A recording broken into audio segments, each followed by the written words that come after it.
Here's what's been making the business headlines in Sub-Saharan Africa this week. US Vice President Kamala Harris starts a week-long African trip at the weekend, during which she will discuss the best ways for the international community to address debt challenges faced by Ghana and Zambia. American officials said Harris, the latest senior US figure to take part in a diplomatic charm offensive on the continent, would also discuss China's engagement in technology and economic issues in Africa that concern the United States.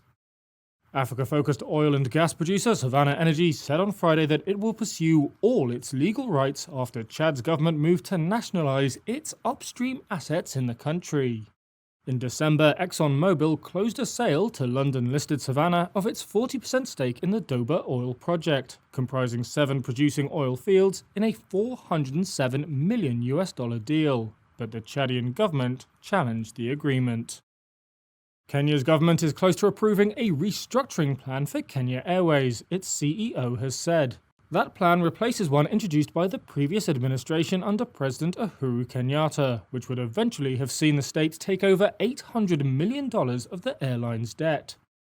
Kenyatta's successor William Ruto has said he will cut borrowing, and called into question the government's participation in Kenya Airways. South African lender Absa Group said on Friday that it's aiming for net zero by 2050 by curtailing lending to coal, oil and gas projects and increasing its exposure to renewables.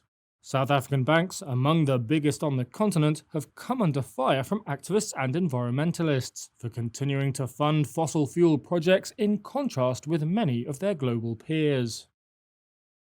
And finally, France's HDF Energy is to develop Zimbabwe's first green hydrogen power plant, it said in a joint statement with the country's state-owned electricity distributor on Thursday.